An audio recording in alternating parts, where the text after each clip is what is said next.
Dem Feind gelungen, die Front in breiter Formation zu durchbrechen. Im Süden hat der Gegner Zossen genommen und stößt auf Stahnsdorf vor. Der Feind operiert jetzt am nördlichen Stadtrand zwischen Frohnau und Pankow und im Osten ist der Feind bis zur Linie Lichtenberg-Marsdorf-Karlshorst gelangt. Mit dem Angriff Steiners wird das alles in Ordnung kommen. Mein Führer, Steiner konnte nicht genügend Kräfte für einen Angriff massieren. Der Angriff Steiner ist nicht erfolgt.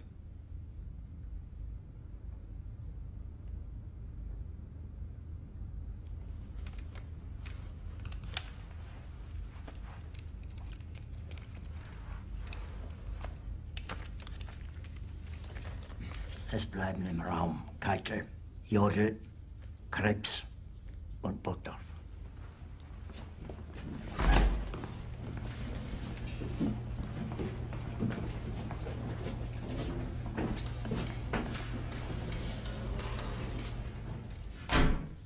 Das war ein Befehl! Der Angriff Steiners war ein Befehl! Wer sind Sie, dass Sie es wagen, sich meinen Befehl zu widersetzen? So weit ist das also gekommen. Das Militär hat mich belogen! Jeder hat mich belogen, sogar die SS!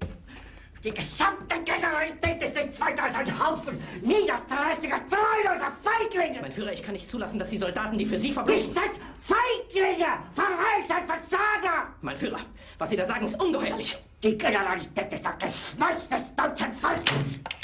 Sie ist ohne Ehre! Sie nennen sich Generale, weil Sie Jahre auf Militärakademien zugebracht haben, nur um zu lernen, wie man Messer und Gabel hält! Jahrelang hat das Militär meine Aktionen nur behindert. Es hat mir jeden nur ersichtlichen Widerstand in den Weg gelegt. Ich hätte gut daran getan, von Jahren alle höheren Offiziere liquidieren zu lassen, wie Stalin.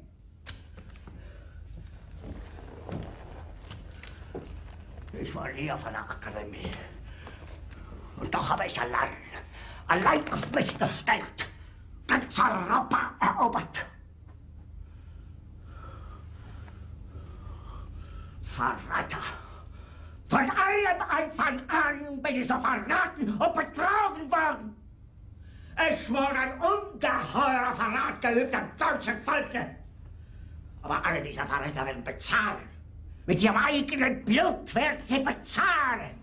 Sie werden das saufen in ihrem eigenen Blut. Bitte gerne. Jetzt beruhig dich doch.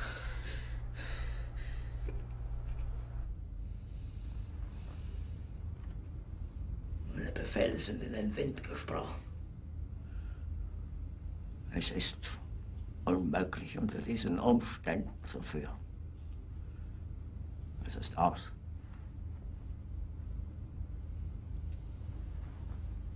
Der Krieg ist verloren.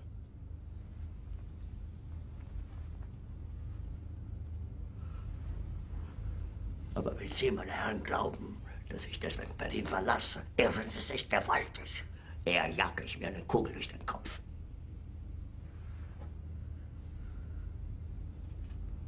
Tun Sie, was Sie wollen.